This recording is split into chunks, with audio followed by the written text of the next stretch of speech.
tassa bhagavato arahato sama sambuddhassa. Namo tassa bhagavato arahato sama sambuddhassa. Namo tassa bhagavato arahato sama sambuddhassa.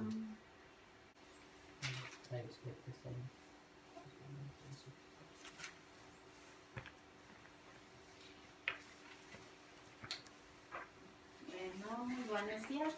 Good morning. Good morning. So how have everybody been? Good, thank you. Okay, so last week we were exploring about dosa mula citta, hatred-rooted consciousness. So during this week, did you find any? Did you remember something in some incident or something that has to do with the last class that you want to share? Anything? Yeah, at some point I started feeling a bit of frustration for some issues related to my life and everything. But I realized that it was before I realized that it was anger. I couldn't point sadness to that direction, and it was more sadness or frustration. I didn't realize that it was actually anger, so it was more difficult to let it pass or observe it because I didn't know where it was coming from. And after the class, I just started realizing, okay, this is anger because I'm not accepting something that's happening and I don't like it the way it's happening. So helping to go through it in a much faster way. Very nice. Somebody else? Let me try to tell in English. It's more difficult. It passed to me something like that I noticed the difference from Kusala and Akusala. And when I was angry and frustrated and sad, I knew it was because I had an expectation, a desire, dosa. Loba. And I thought to myself, oh, dosa is more difficult to know because we like it. Loba, we like it. And when it doesn't happen, then we feel sadness or frustration or so it was. So it was excuse me. So it was more clear now. More clear, and I remember what you said. If you love yourself, don't let your mind suffer. If you really love yourself, don't let your mind suffer. Yes. It doesn't worth it. Okay, great. What did we saw? Yeah, so this week we're going to see Mohamūla citta, but before we go into delusion-rooted consciousness, actually it is good that we started with this experience because you remember last time we talked about why dosa arises. Some reasons, not all the time it is the same, but some reason why dosa arises. Why? Yes. So one of the reasons is that, as you said, when loba wanted something, when the mind wanted something and it didn't get it, and then it gets angry, and dosa happens. So this one is quite obvious and quite understandable, no? Like quite logical. So there was another reason that we saw last week, which was the 9 grams of anger, which is when the mind thinks that somebody has done me in the past, is doing in the present moment, or will do me harm in the future, or is doing harm, has done, is doing, or will do harm to someone that is dear or pleasant to me, then the mind can get angry. Or if the mind thinks that somebody has done, is doing, or will do good to someone that I don't like, also the mind can get angry. So that was the 9 grounds of anger that we saw last week. And actually there is a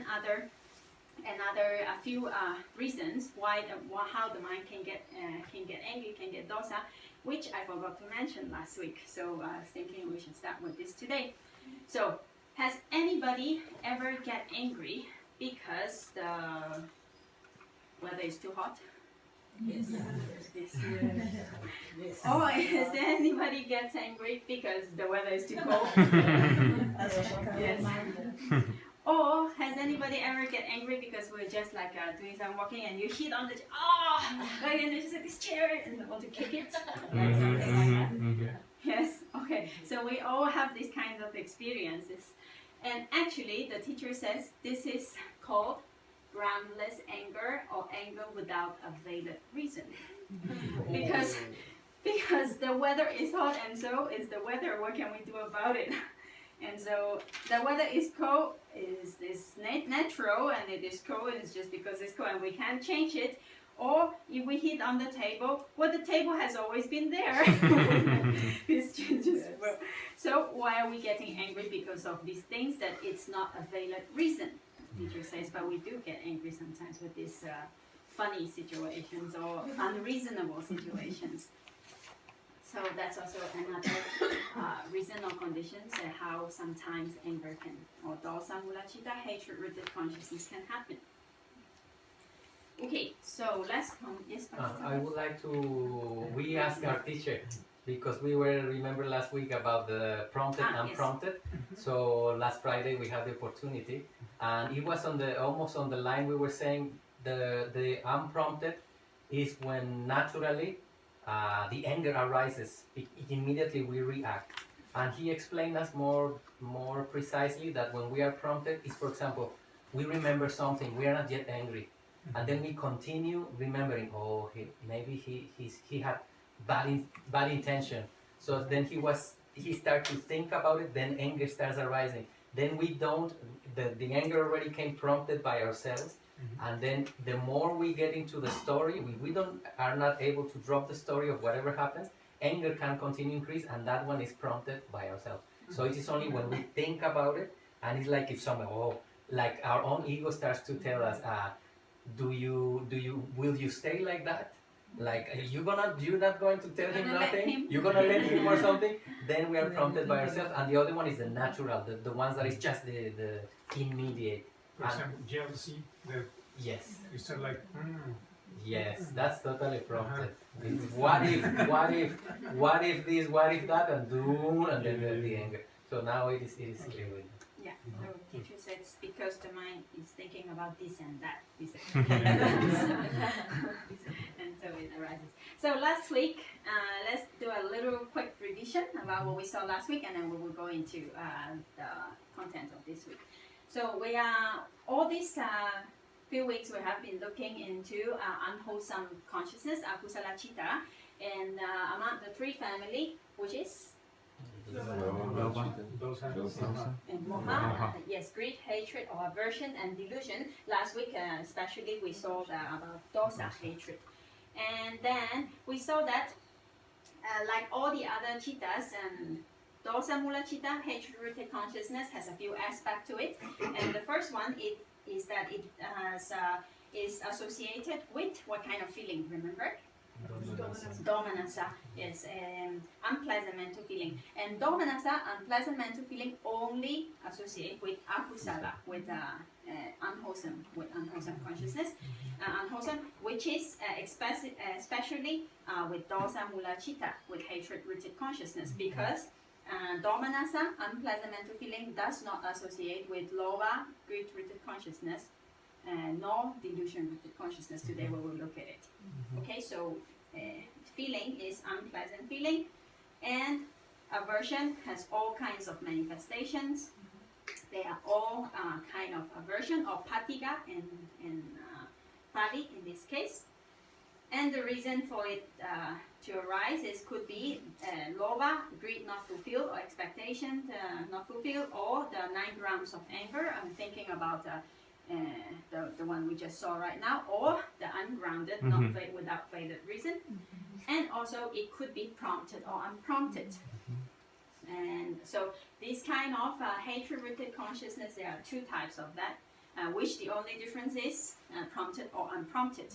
They are with domanassa, unpleasant mental feeling, with aversion, either prompted or either unprompted. So this was what we saw last week. Yes? What wasn't completely clear to me was the reason why it's not related to wrong view With DT, with DT. it was not clear. Yeah. Okay. Anybody has it clear? Somebody? Andrita? Yeah. Yeah. Can you explain? Wait, I will try. Yes, please. It's because when DT is there, it's because we're holding to a wrong idea, to an idea. So it's a holding that makes Loba there, right? Yes. And how about dosa? Does it hold on something? No, it rejects, it pushes away. Okay. DT is attachment to an idea. Okay. So the object is different. In terms of DT, it is thinking, I have an idea and I like it and I want it and I will defend it if necessary. And in the other one, there is aversion. The other one is I like my idea, that's why I defend it. Don't touch my how I think. And the other one is rejecting the situation or the person. So loba and dosa, anger and desire cannot happen at the same time. We cannot push and pull at the same time. Either we push or either we pull, but can't do. Even though we do very fast, it's different. So DT is from the family of loba. That's why it cannot coexist. Thank you, Andrea. Thank you, Mante. But moha is in both. Yeah. This we need to understand. Ignorance, we will see today, moha is in both. DT no, but DT is not totally moha. We will see today. Yes, and last week also, if you remember, we also saw that actually DT can also motivate anger. Wrong view, because, no? wrong Let's view. listen. DT, wrong view can also motivate anger because if we think that, well, if I get angry or if I hit someone or if I shout at someone, there's nothing wrong about it and it's okay. He can also think that way. But we saw last week that the mind happens really quickly and they do not happen in the same moment.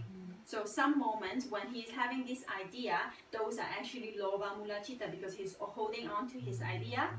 Like Andrea said, he's holding on to his thinking. The object is the idea that it is okay and nothing is wrong about it. But when he actually shouts to the person, he's not holding on to the person. He's wanting to destroy the Wants to person push. or want to push. So it happens in different moments, and they have different characters. So that's why DT belongs to the loba family because it holds on to, it stick to. And the characteristic of dosa and of aversion is reject. So that's why they cannot be together at the same time. Yes, is that clear? Yes. Okay, so that was what we saw last week, and then this week we are going to continue with the last two. We already saw 8 kinds of loba mula citta, grid-rooted consciousness, and 2 kinds of dosa mula citta, and so there is 8 and 2, 10, and we have 2 more left. 2 left with delusion-rooted consciousness, Mohamūla citta. So today we are going to see Mohamūla citta. So before we go into details with Mohamūla citta, we have to be clear about one point. That is what Bante just mentioned. In loba mula citta, although we said it is grid-rooted consciousness, it is called grid-rooted consciousness. Actually, moha root, delusion root is also there. It's also present in the 8 kinds of grid-rooted consciousness. But because loba, it has a more obvious characteristic. It's more like it's louder than because moha, he doesn't know anything, so he's kind of dull and quiet. But loba is more obvious, more prominent. So in this case, although delusion is moha is also present in this kind of consciousness, the name is called loba mula citta, grid-rooted consciousness. It's not mentioned about delusion or moha, but it is there. It's because this one is more prominent and more obvious. That's why it gets the name from this character. So in the same way, dosa is also more noisy than moha. Then hatred or aversion has a more prominent or obvious character than delusion. That's why it is called dosa mula citta, hatred-rooted consciousness. But actually, this kind of consciousness has 2 roots. It has dosa root, aversion, hatred root, and also delusion rooted, and so ignorance rooted. So it has 2 roots. dosa root and moha root. And with greed is loba root and moha root, so two roots. These kind of consciousness have two roots. Two roots. always there. Yes, Moha is- always there. And dosa, as we saw, Continuing with this comment, every time we are experiencing greed or anger, it's good that we keep in mind that ignorance is there. We act greedily because of we don't ignorance. understand. We don't know that be greedy, we are doing wrong to ourselves, we are doing wrong to the other, and we ignorantly act with anger because we don't know the harm we are doing to our body, just to our body. The harm we have seen on Wednesday class, the harm that anger does to our body, it's amazing. It changes the chemistry of it, it changes the tension, it increases the blood pressure. I mean, there is people taking medication to keep the blood pressure down, and when we get angry, there are so many adverse effects that anger makes to our body, not to say to our mind and the seeds that we're planting. All of it is because moha is involved, can be these two together or those two together, and ignorance is not allowing us to choose well and harming ourselves, harming the others. So this is something that very often goes, how to say, we don't pay notice because it's quiet, but actually it's the real reason why we are harming ourselves and the people around us. Yes. So moha, delusion or ignorance, is actually a universal citta sikha. Akusala. It's a universal unwholesome mental factor. So whenever there is unwholesome consciousness, that means this 12 moha and delusion, ignorance is always there. It's always there. And so, and in the case of Mohamūla citta, Greek-rooted consciousness, there are two roots, we already saw, and dosa-mūla citta, and there are two roots. And in Mohamūla citta, there are sometimes when there are actions, verbal, mental, or physical actions that we do with purely ignorance, without loba, without greed, or without anger. So in this case, those kinds of actions and those kinds of consciousness, the unwholesome consciousness that arises, has only one root. It has only a moha root, delusion-rooted consciousness. So in this case, in this unwholesome consciousness family, loba, two roots, dosa-mūla citta, two roots, and moha-mūla citta, only one root. And so this is how it is divided. And so now we will go a little bit more into detail to see how and when does this Mohamūla citta, delusion-rooted consciousness arises, or unwholesome consciousness arises without loba and without dosa, without greed and without hatred. In what kind of situation can these ones arise? Something? Okay. So first of all, we will look at the aspects, different aspects, like all the other kinds of consciousness, cittas that we have been looking. Now concerning delusion-rooted consciousness, the first aspect we want to look at is delusion itself. Is dullness here, dullness or delusion or ignorance. So it's kind of like this case. So delusion or ignorance, it has a few specialties, something that it is so good at doing. So what is it? It's a specialty. First one is it is specialized in making the mind fuzzy. Then you don't see anything. It makes the mind like don't know what's happening. What? So it is one of its specialties. And another specialty of delusion is it covers or it hides the reality, how reality really is. It hides the truth, it covers the truth, so you don't see how reality really is. That's why when there is delusion, we don't see any nature phenomena as anicca, as changing, or as dukkha, as suffering, or as anatta, as non-self. Because there is delusion, it covers up the reality as it is, and makes us see it in another way. Like the specialty of delusion is make us see good in bad and see bad in good. It flips the reality. That's why it's so dangerous. Yes, so this is he's specialized in And this. it's invisible. That's the biggest problem with it, is that we don't know what we don't know. Mhm. So it is invisible, and it's the source of all evil in the back. Not seeing reality as it is. Because of non-understanding. No, it's character or is dosa itself is the opposite of understanding. It's non-understanding. It's the opposite of Mohamūla. wisdom. What was this? Dosa. Sorry. Mohamūla. Delusion. Okay, so dullness, delusion is it does not know what it is doing. Just like that one. Just Yes. like that.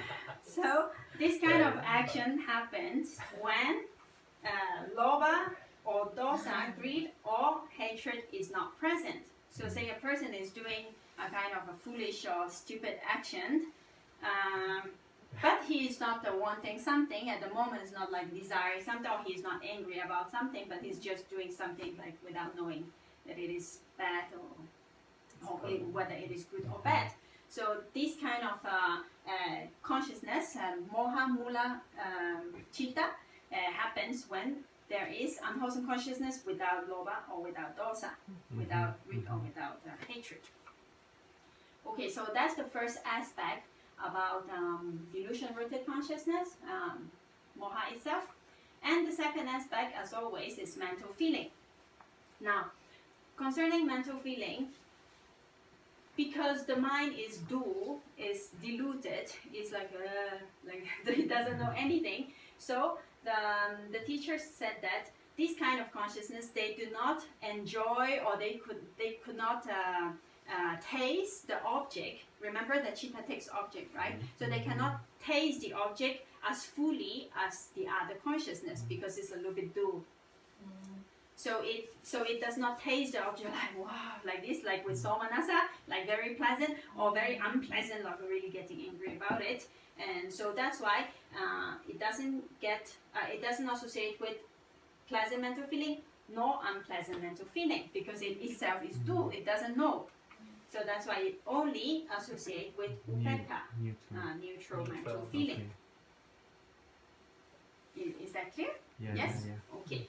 So that's the second aspect concerning delusion-rooted consciousness. Now let's look at, why is this still here?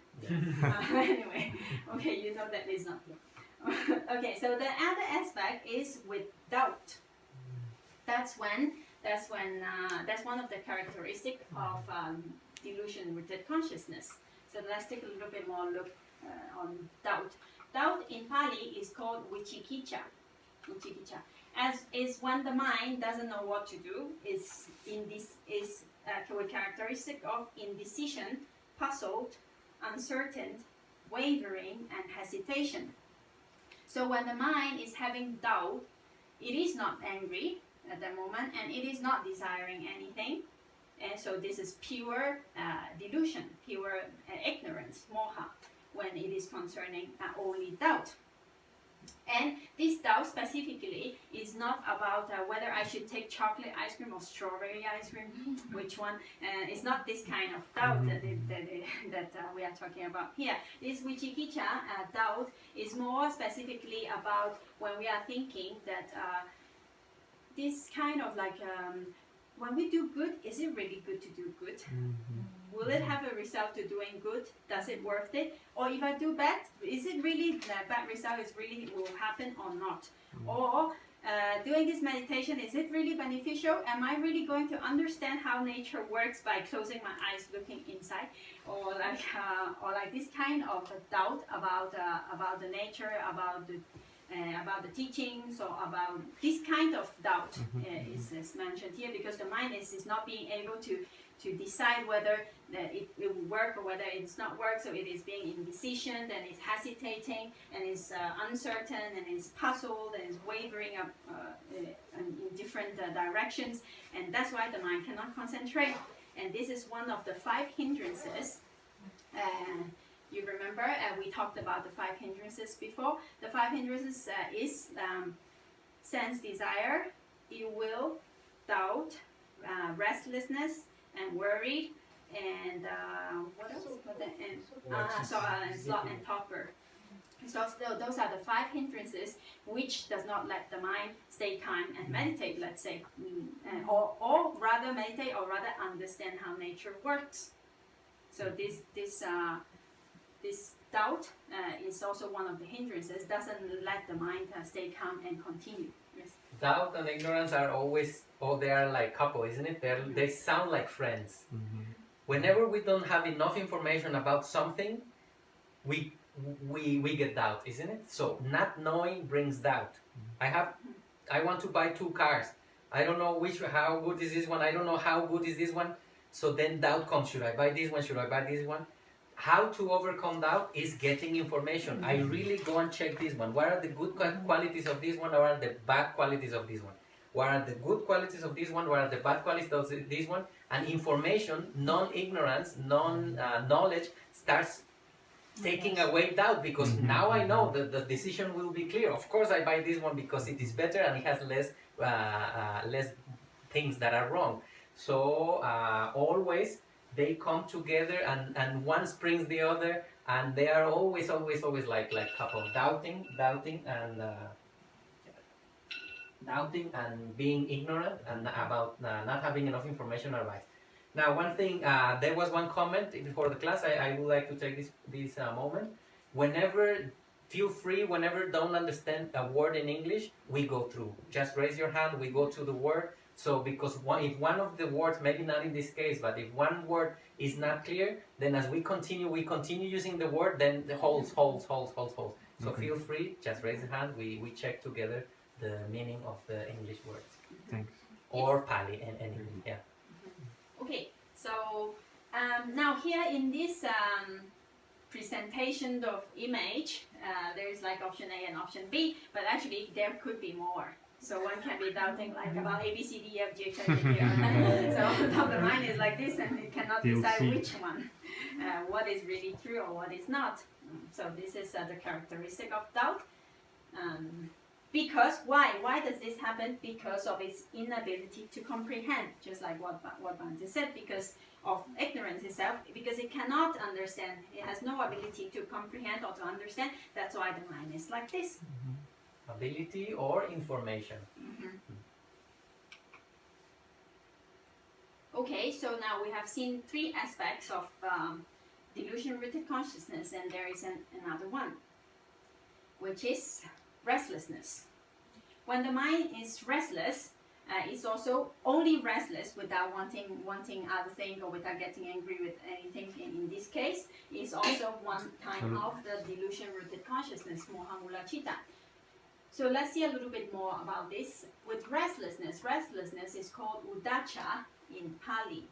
So how does it manifest itself? In disquietude, like turmoil or distraction. So like this picture, the mind is here and there, all over the place. It cannot, it is not concentrated. It is like anxious, and it is like, think about this, I don't know, think about it, I don't know, I think this, and like, so it cannot stay calm. There is no mental calmness enabling the mind to consider the object clearly. And so it is going here and there. So this kind of situation, restlessness, is also one type of Mohamūla citta, delusion-rooted consciousness. Yes? Restlessness is always, most of the time, together with doubt. Is anybody here who likes to doubt? Just, you have nothing to do, okay, let's doubt a little bit. How does doubt feels? It feels, the mind goes, although, wait, mind, don't go there. It starts scattering, and it generally, almost all the time, depending on a different degree, it gives a sensation in the stomach of not knowing, I don't know what to do, which one. So restlessness is unavoidable. Every time the mind is doubting, it doesn't know what to do. The mind likes to know what to do. Knowledge and peace comes from knowing that everything is on its place. Then we are peaceful. There is nothing to fear. There is nothing to worry. There is nothing to stress. There is nothing to feel anxious about. So restlessness is always together with doubt. Restlessness is very often together with ignorance, but we often don't associate ignorance with restlessness. When we don't know something, fear has possibility, anger has possibility, all the negativity comes because the mind is already agitated. from agitation, from doubt to anger is just a little step. Because the mind is already agitated, it's not peaceful and calm, it's already agitated, then it is already agitating, and then immediately change to the other thing. Have you seen a dog, for example, when a dog gets excited, that's why excitement is not the teachers don't recommend to get excited. And the kind of happiness that we are used to is mostly excitement. We want to feel excited, not happy. And this is a very big misconception we have in life. The children wants to feel excited, but not happy or peaceful or equanimous or wise. And that kind of happiness is much deeper. But when we are excited, I give the example from a dog. If a dog gets excited because see the owner like this, and another dog comes in, the dog don't recognize that he's excited because of happiness of him. He's just excited, looked at the other, and then he can, from happiness, can bite or fight sometimes. Have you seen that? They get excited because I don't know why, then the other one comes, okay, I only correlate excitement and fighting. Then excited, wah, boom, and then fight. I'm sorry what I did. Because it was the excitement, so very dangerous because it's already on the neighborhood of excitement, doubt, anger, blurriness, ignorance. Wow, we have a very dangerous cocktail, mental cocktail. So careful, let's be very careful with excitement. And very often we mistake it for happiness. Generally, we're looking for excitement, not really happiness. So, Okay. So concerning Udacha, we will look a little bit more into it now. So now we have seen the different aspects of Mohamūla Citta, delusion-rooted consciousness, which is with delusion itself, with mental neutral feeling, with doubt, or with restlessness. Now, so we can look at the two types of Mohamūla Citta, of delusion-rooted consciousness. Which two types? So the two types is actually very easy. They're actually the simplest among all the unwholesome consciousness. It is the first one with neutral mental feeling associated with doubt, or the second one with neutral mental feeling associated with restlessness. So these are the two kinds of Mohamūla Citta, delusion-rooted consciousness, that is among the 12 unwholesome consciousness. One that is without loba and without dosa, no? Both of them without greed and without desire. Then this one is associated with doubt, and another one is pure restlessness. It's just like it's not calm, and the other one is with doubt. Now, in Pali, it is called upeka sahagata vichikicha sampayuta in case of doubt, and udacha sampayuta in case of restlessness. So like always, let's try to repeat it in Pali one time. Let's go together. Upeka sahagata vichikicha sampayuta. Okay, so that's the with neutral feeling and associated with doubt. just to make a brief note, sorry. See, as you can see, in Pali it's called like che. Ah, yes. Udacha or charana, we write it karana, it's come with C, no? It's with cha. And the charana, and the V, the small V, we like W, we chiquicha. Okay. Yes. And then the second one is upeka sahagata udacha sampayuta. So this is two kinds of Mohamūla Citta.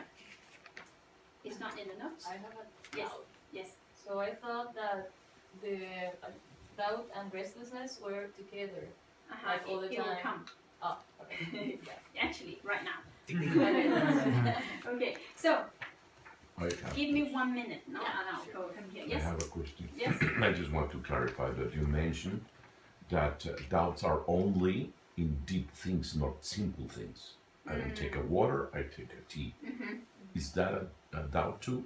It counts as a doubt, a real restlessness, I mean. It's kind of a doubt, but it's actually not it's not unwholesome. It's not because like if I take water or if I take tea, it's not bad. It's not. Doesn't make any danger. So it's not harming or it's not akusala in this case, but it could be like okay, I prefer tea finally, so that may be loba. It is possible, but it is not. Attachment. But it is not pure. But it is not purely delusion concerning things, because this Mohamūla citta that we are talking about right now here. Oops. Sorry. Let me go back. That we are talking about here is unwholesome consciousness concerning because the mind is not able to decide what is good and what is bad, and so this kind of doubt is in this category. We can also think generally the Buddha was describing he wanted to go to the root of things, to the real source of suffering. So he mentioned the ones that bring the most harm, which is doubting than to cultivate spiritually is good or bad. For example, that is really harmful to the long run. If we see no good, if we doubt if good is good and we doubt that bad will bring bad results, that one is really dangerous, really expensive on the long run. That's why he focused on it. But yeah, I would say that yes, even in these small moments of not knowing, not having enough information, there is a degree of ignorance or doubting that there will be. But this one is kind of more worldly, inconsequential. It won't really harm us as deep as this kind of doubt about doing good or doing bad. There's a lot of people with obsessive compulsive conducts. So I would like to know if these people that suffers a lot because they don't know if they step on the line or not, they really suffer with this kind of doubts. Yes. Is that also considered as part of? I would say that there is often in when sometimes we cannot decide between two things because we want both also. So sometimes it's loba. It's not ignorance. I want both, but I can only choose one. The mother tells you, okay, you want strawberry or chocolate. Oh, I want both. I don't know which one to do. It's not that I like both. So loba also pushes this energy. In the case of obsessive compulsion, I would say often it might be triggered by fear or superstition.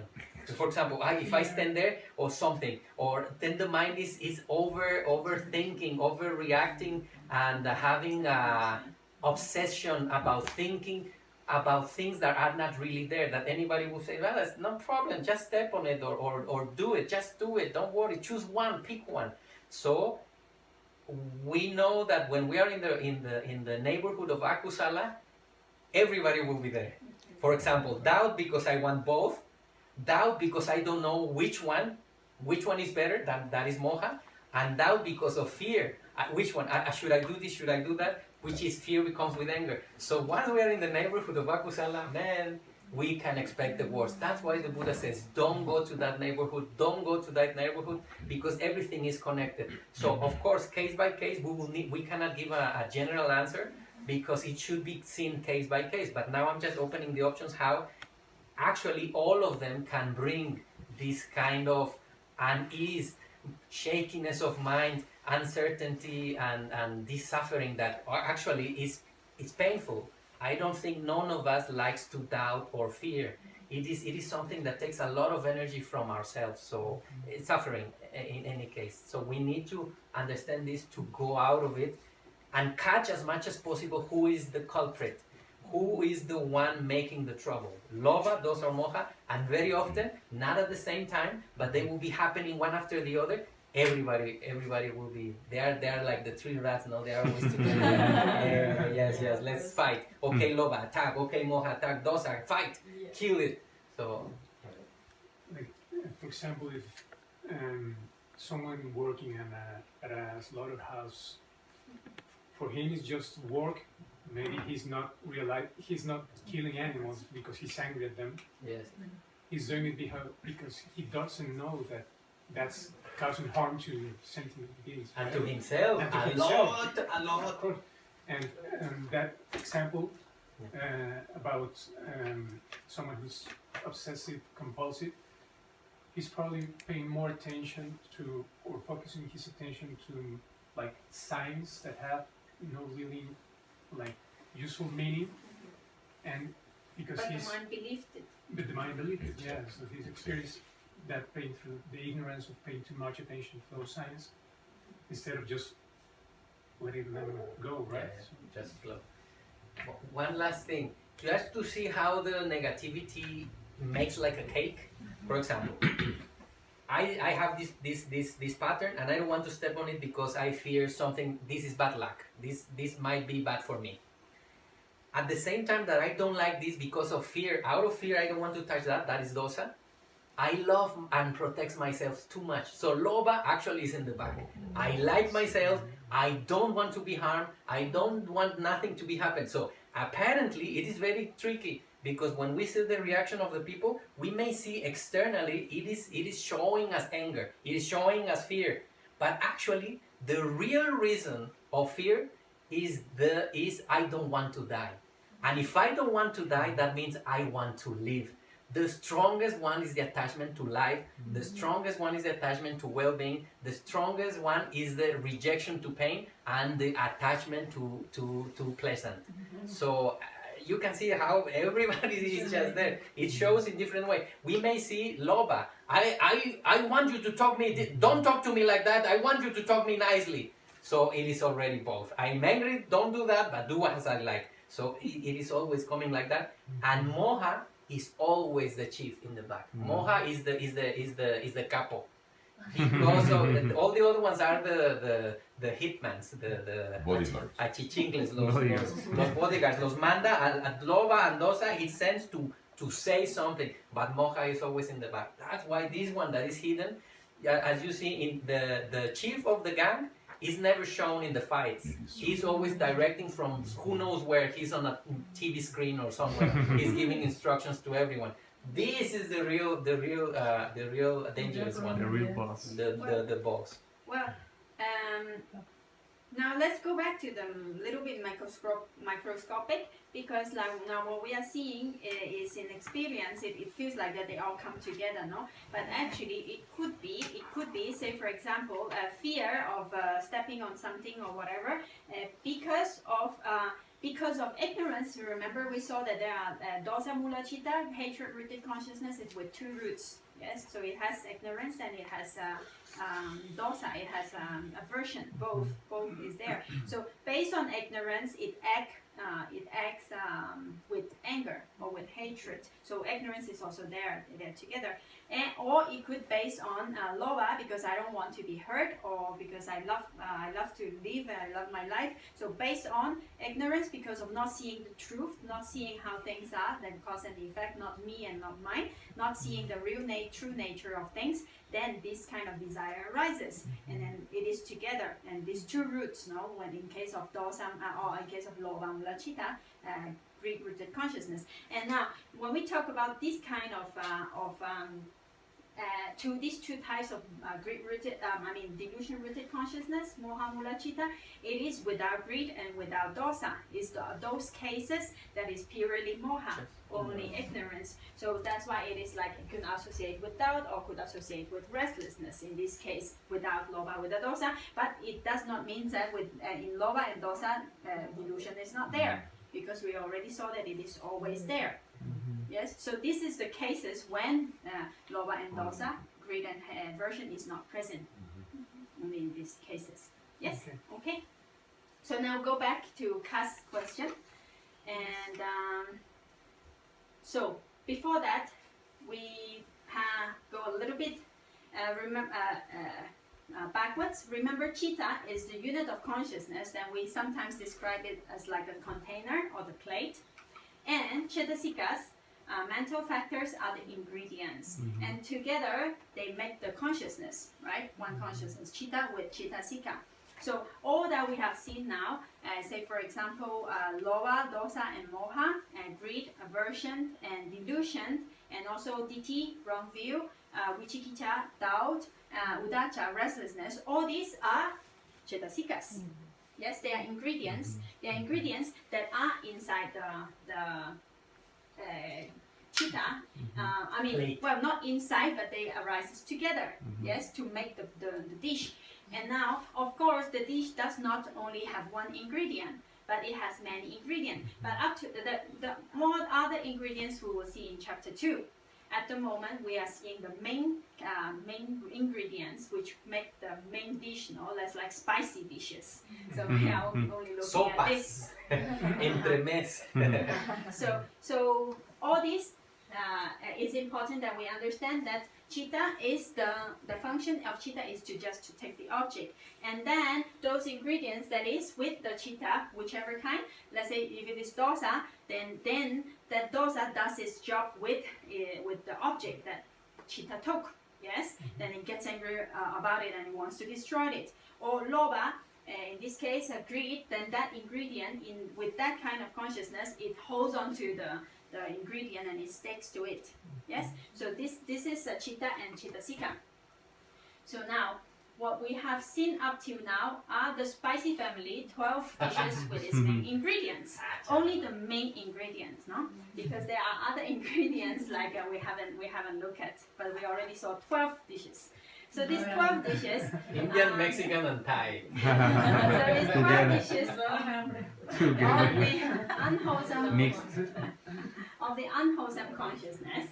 And now we're coming to what Cass is actually asking, and we're going there. So let's take two dishes which we are familiar with. Mole, Ceviche. Ceviche. Muy bien. Okay. So do you think that these two dishes, mole and ceviche, have salt? Yes. Yes. Yes, no, probably it has salt. But when we taste it, in the case of ceviche, what is more prominent, the taste? Lemon. Yeah. Lemon. Yes. And for mole, with all these ingredients, no, like chili and Many. or any- Chocolate and well, lemon. whatever it may be, not salt.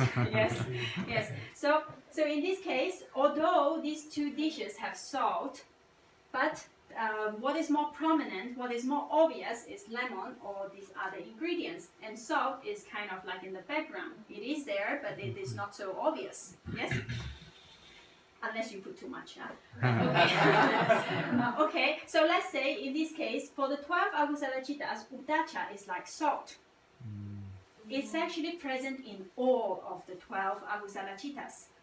Every time the mind is in the bad neighborhood, there is restlessness. Even It's we want to always deny it. Always. Every time we are angry, there is restlessness. Every time we are Because desire the of mind is something, not calm. we are restless. Every time we have experience in ignorance or doubt, the mind is restless. Restlessness is an ingredient of suffering. When we are restless, anybody who has restlessness in the mind is not quiet, he or she suffers. So we can see just by the ingredient how we can see the proof that doing wrong makes us suffer immediately as we are doing it. We don't need to wait for next life or later or whatever, instant karma, nothing. Immediately, every time the mind is wrongdoing, the mind is already suffering. It's eating itself. It's agitated and it's making us suffer. Okay, so let's continue a little bit with this. So udacha, restlessness, is present in all the 12 dishes, in all the 12 agusala-chitta. But only when the other prominent ingredients, such as lemon, such as greed or hatred, which are or wrong view or doubt, when they are more prominent and more obvious. No, so when they are not present, then the salt becomes prominent. Yes. Then when there is not this kind of taste, then the salty taste, then you can know it. So that's why only in the last citta, last unwholesome consciousness, Mohamūla citta, it is said to be accompanied by mental neutral feeling and associated with restlessness. Only is mentioned here. But actually, all 12 kinds of consciousness, of unwholesome consciousness, is associated with restlessness. But because here there is no other obvious ingredients, that's why it is the only obvious one. Now he is the king because all the other ones are not present. Yes? Is that clear? Yeah. Okay? Yes? Cass? Yeah, but I still don't, for example, there, what would be the doubt? There is no doubt. Because remember, in the doubt consciousness, okay, now let's see. The thing is that they happen very quickly. They are independent, but they happen so quickly, and they're family. They are come together in the neighborhood, not in the same one. And so let's say, for example, here is the last consciousness that is not with doubt, but the previous last, the 11th, number 11, let's say, remember, the Mohamūla citta, first Mohamūla citta, it is accompanied with neutral feeling, with doubt, and with restlessness. So restlessness could be without doubt, but doubt is always with restlessness. Cannot. either one. Sorry, say it Restlessness again. is universal. Restlessness can be without doubt, Yeah, yes. but Yes. doubt is always with restlessness. Yes. Restlessness. Yes. Okay. All 12 kinds is It's always with restlessness. Mhm. But when there is no other ingredients, then there's only restlessness, that is also possible. Yes? So still not clear, no? It's, I mean, I'm trying to, because I'm looking at this Yes. thing, and it says it's, I don't know, the first option will be associated with doubt, Yes. and the second associated with restlessness. Yes. But for example, in the first option, Restlessness is also present. it is there. Yes. Yes. Oh yeah, that's what it. Yeah, yeah. Yes. No, it's just what she said, but you were reading. Yeah. Doubt and restlessness can be together. There is restless prominent without doubt. Yes, that is the clearest one. Restlessness is universal for akusala. Yeah. Every time we are in akusala, there will be restlessness. It's universal every Yeah. time. Yeah, yes. And then it can come together with doubt, but doubt will be more prominent because, as they say, salt is gonna be small, but doubt is big.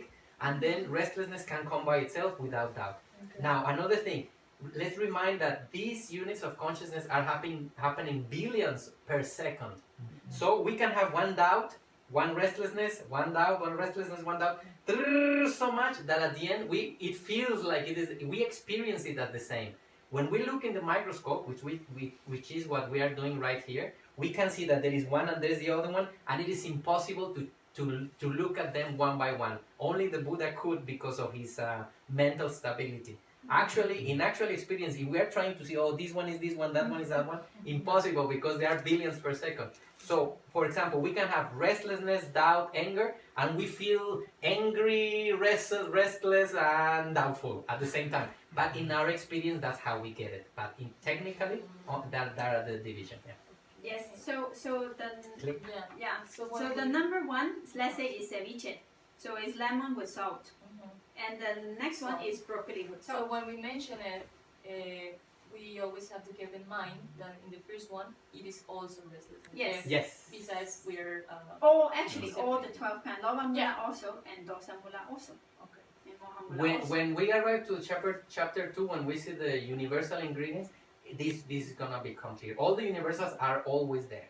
So restlessness, Oh, okay. restlessness, and moha are universals. Yeah, I just get confused because Yes. here they're separated. Yes. Yes, they separated because Yeah, to understand.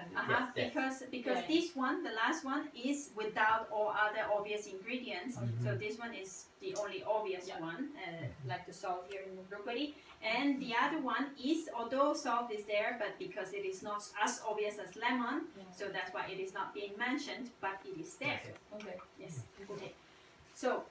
So now, in 12 Ahusala Citta, Udacha, restlessness, is always present in all 12 of them. And as well as Moha. Remember? Because Moha is also universal, just like Bante said. Now, with Moha and also Udacha, both of them are universal Cetasika. So, although in the Loba Mula Citta, greed rooted consciousness, it is not mentioned like greed and delusion rooted consciousness. Well, actually, it is like that. Or aversion and delusion rooted consciousness. So, otherwise, you have to name every Cetasika and then it will be like endless. That's the least, well, not endless, but it will be very long. So, although it is not mentioned, because why is it not mentioned? Because they are not the most prominent at that time. Say, for example, in the Loba greed-rooted consciousness, more prominent, more obvious is greed, because although moha or delusion is there, but it's more quiet, and Loba or dosa, greed or aversion, they are more noisy and they are more obvious. So that's why they are mentioned, but they are also present. It's like in the Beatles. You remember John and Paul and Ringo and George stay a little bit like this, but they must be there. They are doing their job, and without them, it would be impossible. But generally, you say, well, Paul and John, no? It's kind of like this. And then when George makes his solo album, then this it's is George solo, is yes. so much. Oh, I can taste George finally, or Ringo, Yeah. and etc. Great example. Great But they are always the four there. Good example. Okay, so we were talking about udacha, restlessness, in the 12 Ahusala Cittas. So here, the first 8 we already saw. The Yeah. greed-rooted consciousness, although Loba. even greed itself is not mentioned here, you see, inside the diagram, but it is greed-rooted. So actually we should say greed-rooted, greed and delusion-rooted consciousness Yeah. associated with neutral mental feeling, pleasant mental feeling, with wrong will, prompted and unprompted, associated with restlessness also. And also there are two other kinds of universal cetasikas that in chapter 2 we will see. It's also there. So now these are only main ingredients. Yes? So, At some extent, upeka is already there in a small amount because there is. we cannot, but if it is in Somanasa, then Yeah. it cannot be. Neutral again. Yeah, but since moha it's also there in a small amount, there should be upeka at some extent. No. No, because this one is loba. Yes. This is loba prominent. So greed and desire prompted this kind of. Actually, this mental unit is desire. It is its root. So you can feel Let's I see like all of it them. more or less, or I like it very much like this. So in this case, Yes. it has moha as an ingredient, but not as a unit of consciousness. Yes, It has the ingredient there. So as we said, the ingredients are there around. They make team, but only when they shine is when they are by themselves. Is when you can really taste. So we would say that maybe the mental feeling just comes up when the ingredient is so prominent.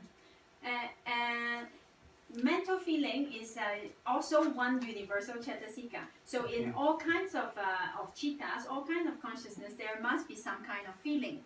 Either it is pleasant, either it is unpleasant, or either it is neutral.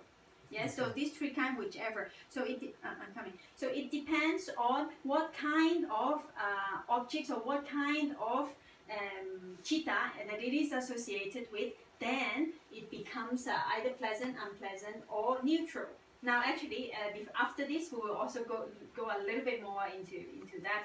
But here, as Bhante said, although moha itself, as delusion itself, as a cetasika, is present in all, it does not mean that doubt also must be here because it is associated with no. Only in the case that in this plate there is moha ingredient, there is doubt ingredient, and there is restlessness ingredient. And it has neutral feeling as ingredient. And in this plate, it has somanasa, it has a pleasant feeling as ingredient, it has wrong will as ingredient, it also has moha as ingredient, restlessness as ingredient, but not associated with other things. So only the ingredient itself is present in this case. Yes, we have ignorance as ingredient and ignorance as a plate. Yes. Okay. That is the big difference. This is the plate of ignorance. So in the plate of ignorance, it has ignorance because it's the main dish, it's the main thing, and it has that characteristics. Now, when it is an ingredient, it's a universal ingredient of akusala, of unwholesome mental state, bad mental neighborhood. It is always ignorance is there. Now, something to remember is that Vedana, the mental feeling, pleasant, unpleasant, or neutral, is universal of the mind. When we are in the good neighborhood, kusala, or in the bad neighborhood, akusala, the mind is experiencing right now. This is us. I go to the same point. Right now, our mind is either experiencing whatever is experiencing through the eyes, ears, or mental movement is experiencing as pleasant, unpleasant, or neutral. Vedana is a universal ingredient of the mind that is. Even and functional. Yes. Also present. Even Resultant and functional. Remember last week we saw. whenever the mind is on, it is experiencing Vedana because universal of kusala and akusala. Whenever the mind is on, is experiencing pleasant, unpleasant, or neutral. We can recognize it or see it is different. But the mind likes it, pleasant, unpleasant, or neutral, and the other ones is only in sometimes when it is as ingredient in some other places or as plate. So kind of we are getting the picture, no? Like the mind is doing all this. Vedana as in itself is a universal cetasika, as Bhante said, but Vedana is subdivided into three kinds. So which kind happens depends on which kind Depends of on chitta, which and kind of plate. depends on the situation. For example, with love, it is impossible to get unpleasant because love is always pleasant. Generosity is always pleasant. The act of It can giving be and the act neutral also. of seeing the other one receiving, it is pleasant. Pleasant or neutral. It is impossible. As we are doing it, the mind can change and saying, oh, I shouldn't have given that. Maybe I can use later. Then anger or stinginess arose. But that is another moment, mental moment. Now, in the moment of giving, it is purely, and some of the unpleasantness cannot arise because it's impossible. Water and fire cannot be mixed. Yes, okay. Everybody okay? Sharana. Yeah. And this gives a kind of a certainty on goodness, because you can see it is just mathematics. These ingredients can go with goodness. These ingredients makes us suffer. When we do wrong to ourselves and to others, we suffer. It is not a philosophical thing. It is not a please believe me thing. It is not nothing. It's just nature.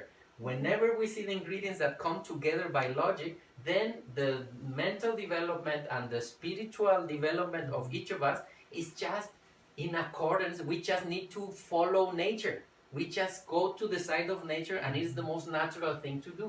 We don't want to suffer. We don't do the things that bring mental suffering.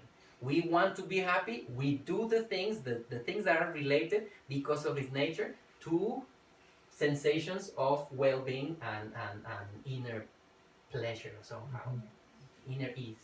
Yes, so just as Bante said, it's actually very nice to know it in details in this way, because now when there is restlessness, then we know it's always akusala. We Yes. cannot be like restless and think, then am I okay or am I not? Surely not. Because only associate with akusala, so either it is loba, or either it is dosa, or either it's purely moha. So something or akusala, something unwholesome is happening in the mind. Surely, if we know the ingredients, so there is no doubt about that, which is very good for. We don't like restlessness. I don't think anybody of us like restlessness. But instead of making restlessness our enemy, let's make it our ally. From now on, whenever we feel restlessness, it is certain the Buddha will say, yes, you are in the bad neighborhood of your mind. And very often, my dear friends, it's really amazing. We think we are happy, we are experiencing happiness, but we are restless. That is not happiness. We can just with one ingredient, we can know that the dish is spoiled. Like when you smell it, yes, it's a good dish, but it has poison in it. So if the mind is restless, even we are feeling happy or excited or something, the mind, there is already loba, there is already some aversion to something or some ignorance happening. So now we can have restlessness as our alarm. Whenever we feel restless, I need to do something.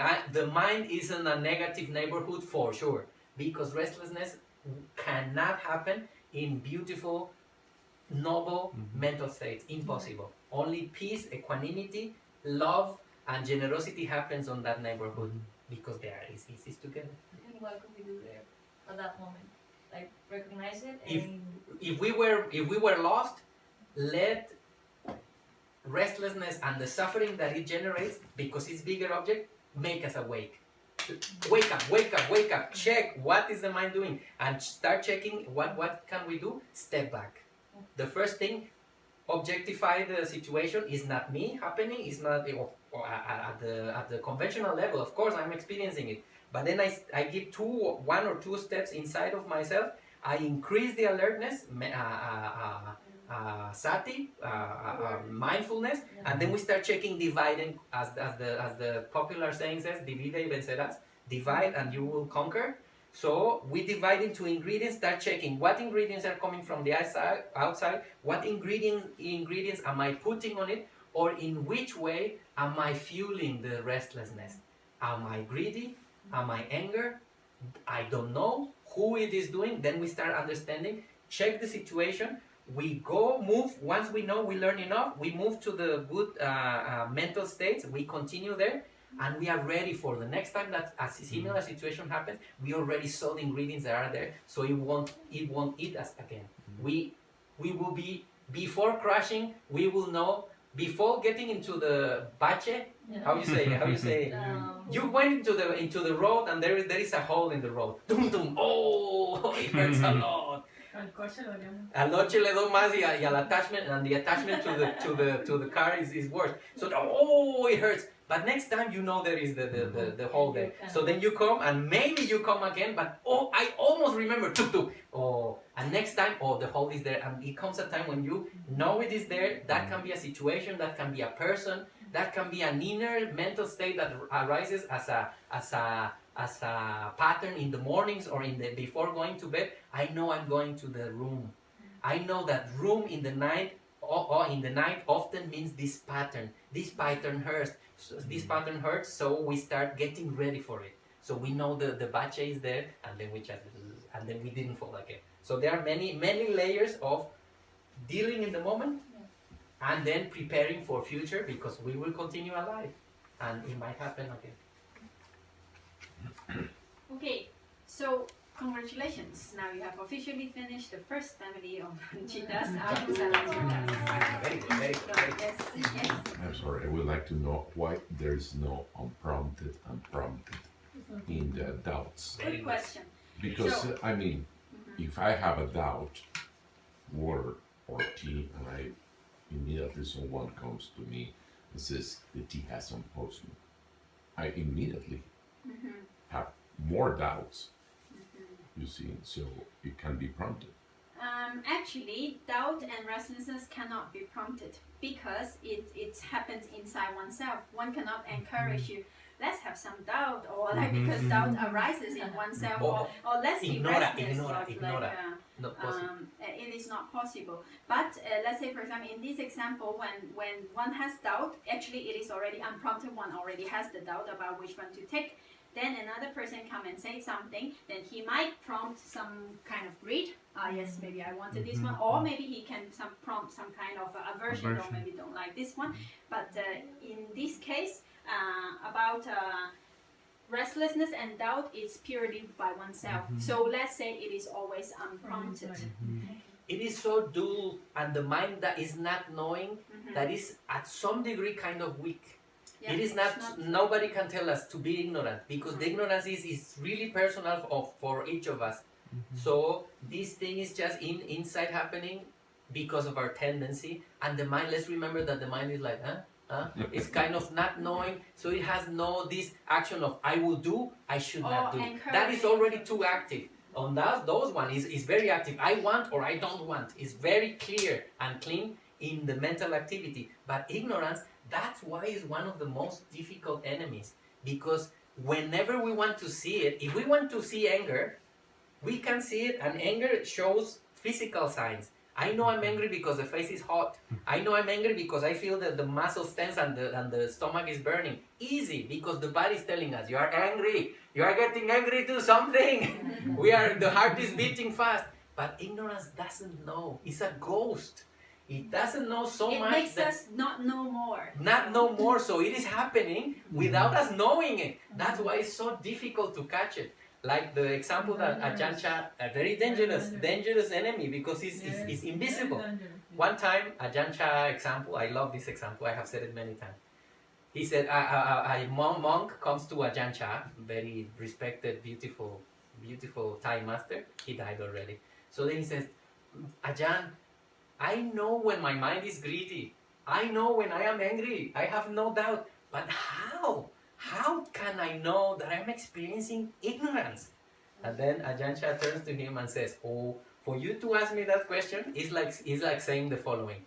You are riding on a horse, a full gallop, you say like that, running, asking that question is like asking, hey, where is the horse? You said that is anger. We are already, that is ignorance. We are already riding ignorance, but we don't know. It's like, hey, wait, where is the horse? Where is the horse? You are riding it, right? Something like so. Beautiful example, no? It's beautiful. So, story. not to go deeper, my friends, the fact that we are on this earth with this physical body, experiencing the suffering of life, of human life, is because of that. The Buddha says the source of suffering is ignorance, and the desire that springs from it, mainly, and of course anger that is later on. Anger is the most from the three of them. Anger is if I just as we will see anybody. If we go to the gas station and someone, because of his inner lack of patience, tolerance, or whatever you wish, or even humanity, because somebody contradicts, starts fighting with fist, we will say, oh, that's low, that's kind of undeveloped. Before that, you can talk, you can say something, even before screaming. So in the same way, anger is the most raw of it. Of our negativities, is the lowest. Then comes the most intelligent, because it knows how to disguise and go, is greed. But the other one, the invisible one, and the father of the other one, The is real this master. one. So how, my dear friends, how to combat this? If ignorance has an opposite, which is wisdom, knowing something, is the opposite of not knowing. So that's why the teachers tell us, please cultivate yourself, study, cultivate, check in reality, make experiments. Only in that way we can gain with light over darkness. Darkness, we cannot see in darkness. So, very dangerous. Okay. So here, prompted and unprompted is not mentioned because Seado, our teacher, says that if you have prompted, that you must have unprompted. Yes. If you don't have unprompted, then it doesn't make sense to say that it is prompted. Yes. So that's why it is not even mentioned here, because it does not apply in this case. Yes. Okay. So now let's continue and get a little bit back to last week. Last week actually, when we were talking about action performed with wrong view or without wrong view. Which one? Okay, now with wrong view, remember, it is when we want something or when we do something with desire, and then we think it's okay and no bad result was going to happen, no problem, I can do it. And without wrong view is one knows that it is not good and bad result will happen, but because of the desire is stronger, then one still did it. Yes. So we talked about this and we said which one is worse. Remember? So we already talked about it that with wrong view is worse now last time, but because they were like kind of a little bit doubt and like this. So actually now we will talk a little bit more about this. Then we have to go back into history, like around 100 BC. There was an Indo-Greek king that is called King Milinda. So King Milinda had the same question. So he was thinking, which one is worse, with wrong view or without wrong view? Which one is worse? So King Milinda, he asked the Venerable Nagasena, which is a very learned and developed and cultivated monk. He's an arahant, a fully enlightened being. And so King Milinda asked Venerable Nagasena the same question, which one is worse, like with wrong view or without wrong view? And their conversations, actually Venerable Nagasena answered so many questions to King Milinda. King Milinda asked so many questions, and their conversation is recorded in a book that is called Milinda Panya, Questions of King Milinda. Beautiful, And, very nice beautiful. book. And in the fifth council, you remember the fifth Buddhist council? It actually, this book is included into the Pali canon, into the Tipitaka, because the question and answers are really good, so good. So it's recommended. Sometimes maybe you can read it. Okay, so now, King Milinda asked Venerable Nagasena, which one is worse, with or without wrong view? So here comes Venerable Nagasena's answer. Venerable Nagasena said, suppose there is a burning hot red iron ball here. If a person was to hold it, who is going to burn more? The one who knows it is hot or the one who doesn't know it is hot? Just the same. Which one is going to burn more? The one who knows. The one who doesn't know or the one who knows? Who will burn Well, more? they will burn the same, but maybe the one who knows, he knows he's get burned already before even taking the object. Yes. So, So- there is a red iron ball. So the answer that Venerable Nagasena gave to, well actually Venerable Nagasena asked King Milinda who will burn more if there is an Who iron will ball, burn more? The one who doesn't know that it is hot and it's just, oh, let's look at And this red nice thing, or the one that knows, oh, that thing is red, I'm gonna hold it. Which one is gonna burn more? The one who doesn't know? Huh? The one who doesn't Yeah. know. The one that doesn't know, wow, very nice, like this. And the other one, oh, that's hot. I will hold it, I'm careful, holding, be because it's careful. hot. Okay, Yes. finish. So King Milinda said the one who knows that it is hot will take it with care, or he has to Yes. hold it, but he is kind of like, Or he will get the or he do like- it, or he do it like this, or he do it like this.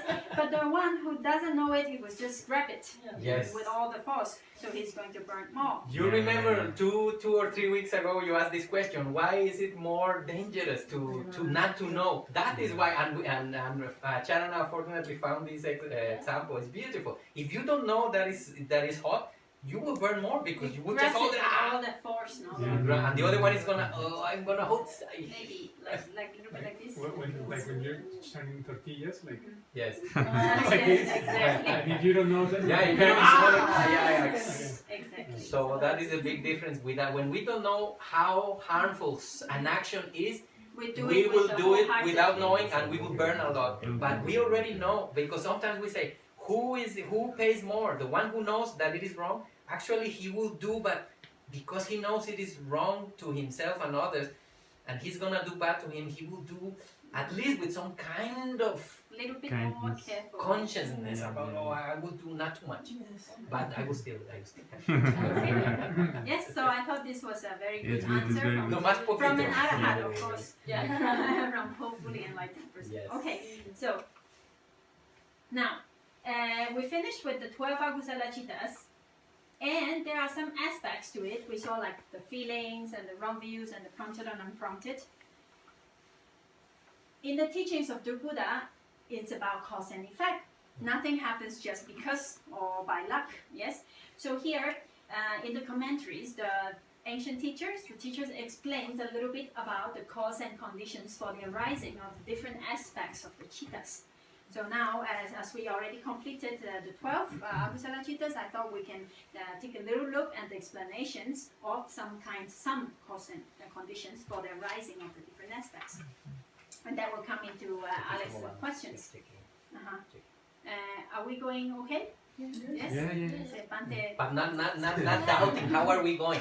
Mostly, how are we going? It's not how are we going, it's like how are we going? How is it going until now? Okay, it's okay. We already finished the 12. Everybody, something, how's the feeling? Okay, continue? Yes. Good. Okay? Okay, so let's continue a little bit about the conditions. What induce different kinds of mental feeling? Like, so what are some causes or conditions that can make these kind of feelings arises? So now let's do an experiment. When we see this picture, what kind of feelings arise? Peace. So pleasant, unpleasant, or neutral? Pleasant. Pleasant, yes? Okay. Let's see What if do you you can hear. I have the sound. Let's see. Like a mosquito. Mosquito. Yeah. Pleasant, Tones down the, But the there are peace 20, and the not joy. one. unpleasant feeling. Yes? Yeah. Okay. No neutral. So now another. Let's look at this white circle. What kind of feeling? Neutral. Neutral, Kind of yeah. neutral feeling. Wow. Yes. So as we can see, depending on the object, different kinds of feeling arises in the mind. So depending on, so we can agree that if the object is pleasant, like the scenery that we saw, if the object is pleasant or desirable, what kind of feeling will arise? What kind of ingredient or feeling? Pleasant feeling. Yes, pleasant yeah. feeling. It's more possible that pleasant feeling will arise if the sight, let's like the picture that we just saw right now, the sight or the sound or the taste or smell or memory or touch, whatever. If the object itself is desirable and it is pleasant, then there are more possibilities for pleasant mental feeling to arise. Then, okay, so let's say until now, is it okay that like pleasant object? It's more possible that pleasant feeling will arise, yes? Yeah. And how about unpleasant feeling, the mosquito? Unpleasant object. Unpleasant object. So it's more possibility that unpleasant feeling Yes. or anger, we can get angry to an object if it is undesirable or unpleasant, yes? And now the white circle, if it is a neutral object, then more like kind of a upeka neutral feeling can arise, yes? Okay, so the teachers explained in the commentaries that objects, whether they are desirable, undesirable, or they are neutral, can be conditions for the different kinds of feelings to arise. Yes? Okay. So there is another kind or another reason of why different kinds of mental feeling will arise. So this is just for your information. We won't get into details right now because later on in later chapters we will get into it. Is when a person, if this person start this present life with citta, that is with pleasant feeling, or with neutral feeling, then there is more possibility that this kind of feeling arises more during his lifetime. Yes, so that is his first consciousness of this life. If that one is with pleasant feeling or with neutral feeling, then it is more possible that it can happen. Would that, you mean at the moment of birth, or After the death consciousness, okay? then it arises the rebirth consciousness. Okay. So that rebirth consciousness. In this life, because we have not enough. Yes, that's why I said that this is just for your information. Mhm. And I will later say chapter we quickly. will go into The last thought of last life, if it was whatever quality it has, is the link for the new life. that's the rebirth. cause. Let's say That's that the cause, event and happens. this is the last moment of the previous one that we were, and this is the next, this one that we are in right now. If the last one was with Somanasa, he was happy. When he died, he remembered some grateful thing or love, something with pleasant feeling. This life is gonna his whole life, it will be tainted with pleasantness. Because every time that our mind goes to neutral, I give the example before, it's like it is active when we put first speed, and then we go to neutral, and then we go to second, and then we go to neutral, and we put third, and neutral, and fourth. So every time our mind is active in any of the speeds, it must go through this neutral. This neutral has the color of pleasantness. If we die with pleasantness previous life. If we died with neutrality, we died and we was like, okay, I'm dying. Finish. Then if I die just with neutrality, not really because of the like dying, that. but it's just that consciousness is with this kind of feeling or not. Say for example, Okay. have you met any person ever that is like over time like this? Yes. there is the Yes. neutral. Every time you So, pass through the but- neutral, this kind of Wait. thing. So I am asking them if they have ever met any person that is like this. Sometimes it happens. But So most probably Bante was born with a Somanasa feeling in his life. So it is more easy for this kind of Somanasa feeling, pleasant feeling to be arising. So have you ever met any person who is more like this? So probably I was born with Upeka feeling.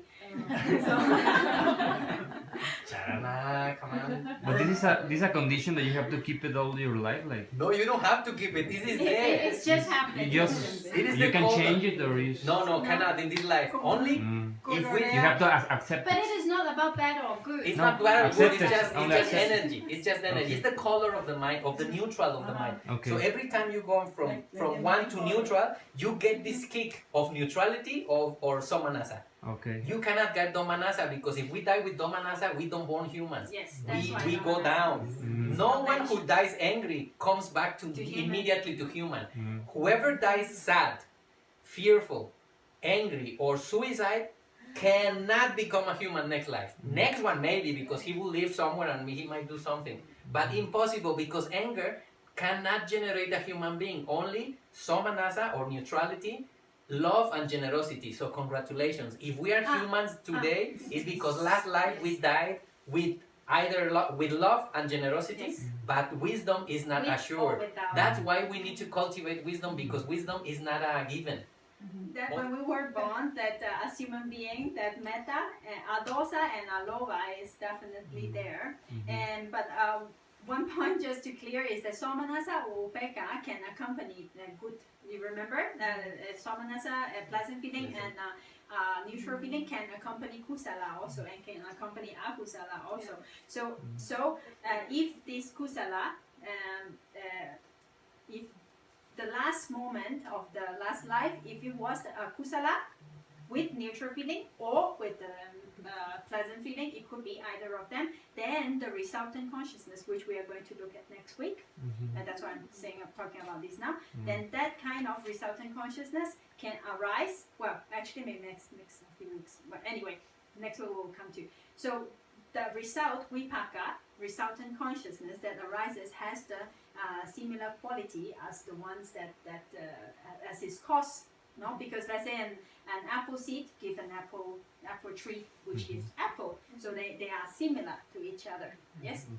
So in that case, if a person is born with that kind of consciousness, then it is more possible. Then they have more tendency for this kind of feeling to arise in this person. Where it is not about bad or about good, it is just It's just just a negative. feeling. It's just a mental feeling. It's not because it's not Somanasa is better or Upeka is better. No. The important thing is what we do with that feeling, what we do with inheritance we got from the previous being.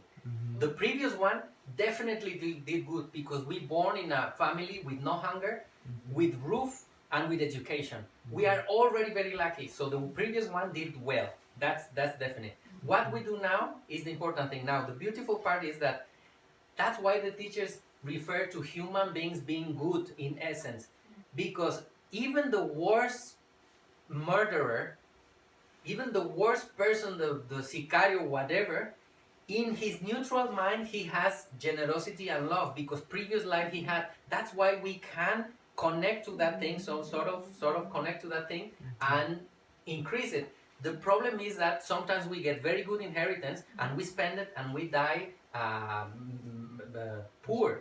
So either we born with little and we are able to invest it wisely and die with much more than what we got at the beginning of the life, or as anybody who is doing wrong, killing or stealing or anything, he born already as a human, he had very good, rare opportunity, very good inheritance, but he's wasting it, planting bad with the goodness that he received.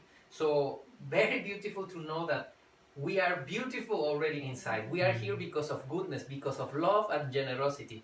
Wisdom is not a given. That's why we must never stop. Our teachers said we need to continue cultivating it. Yes, but at the same time, although we are born because we have been good in the past life as human being, but because we haven't finished doing our job of uprooting all the not beautiful roots like Loba, Dosa and Moha, that's why we are still here actually. So we have potential, although where it's good, we are as human beings, we have potential to be good, but we still have potential to be bad because that is not being uprooted. So now we are born as a rare opportunity, born as a human being.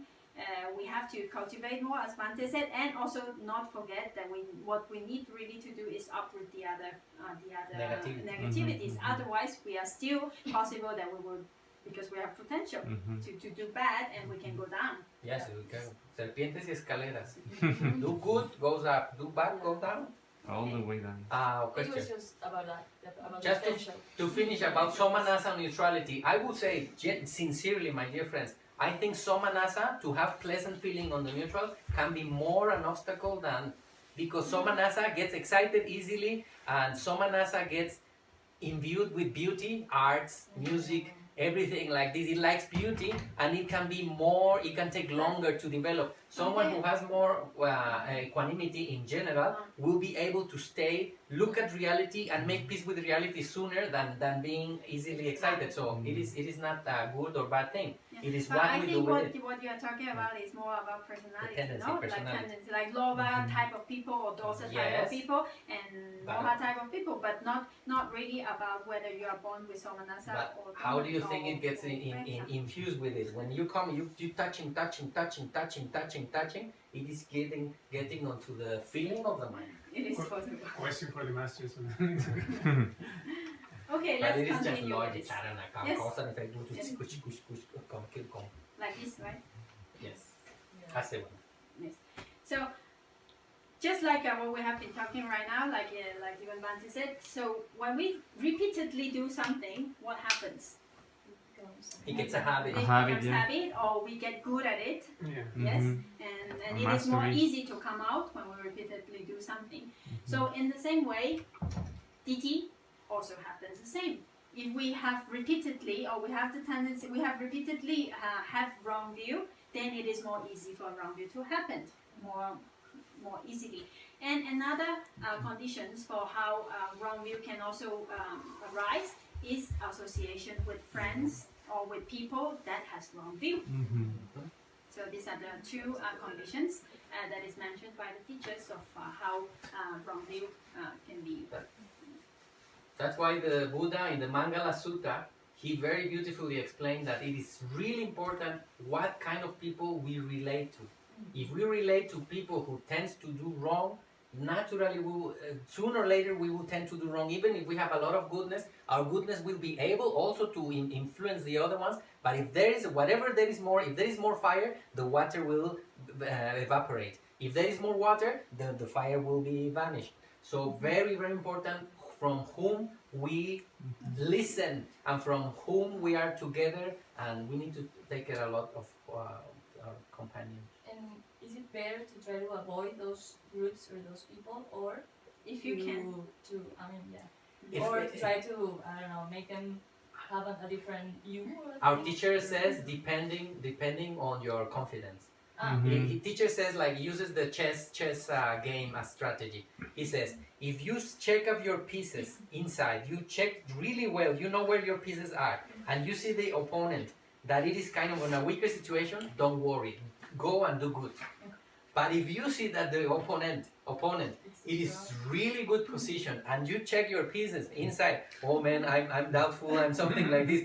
He says, retreat, then retreat, you go to the back, and then you don't attack yet. There are many movements in chess. There are movements of attacking, but there are many movements that are very quiet, that are just positioning. So then you start positioning your pieces like this, and then whenever you have the killer move, and even he's strong or whatever, you just uncover one piece and bam! It goes right to the moment. So it says, be very careful. You can do both. Never stop doing good, if you can, but take care of yourself. Don't feel like, okay, I will fight with 15. I mean, if there is a lot of negativity, you will know. That comes to a very important point, which is know thyself, as many philosophers have said, no? Know thyself. We must know ourselves so well that we know when are we weakening, we know when we can attack, we know when we can help. And our teacher, Seutagenia, tirelessly has reminded us throughout the years, through more than 14 years, telling us, when you want to help somebody, be very careful. Be very careful knowing your intention and knowing your strength. And then whenever it's necessary, there are moments to retreat. So we must, it cannot give a definite answer, but we must, by our self-understanding, can know when to go and when to say, it is not possible. Sometimes, sadly, even with family, it is not possible. Because the other person don't want to listen. So whatever word we said, it's gonna fall worse. We will make the situation worse because it will get more aversion towards it. And the Buddha says, there is nothing worse than a wise word at the wrong time. Wow, that is really, really... Even the word is wise, but it was on the wrong moment. It fell like flat, like nothing. So even can do worse. So, yeah. That's why in general our teachers tell us, if somebody asks you, you reply. If no one asks you, calladito te ves más bonito. Only, that's why you see the pattern, Seutagenia, when you saw him, only when he's asked, he replies something. So that is the safest. Okay, so that's about DT, and let's continue with unprompted. So what are some conditions that will support more prompted or unprompted to arises?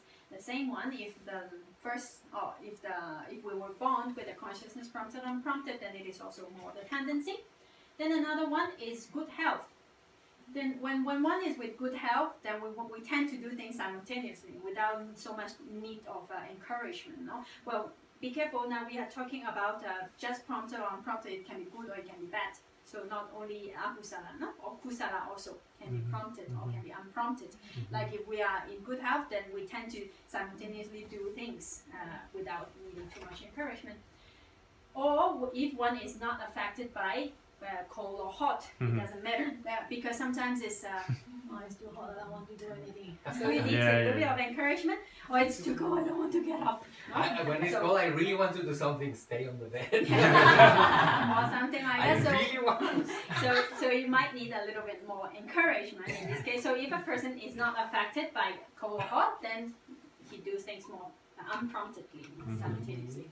Then another reason, another condition is if the person is expecting or anticipates a result of his own effort. If he thinks that I do this, I will get this. No, like if he has this anticipation, he also do things unpromptedly without needing too much encouragement. So quite logical. Yes. Yeah.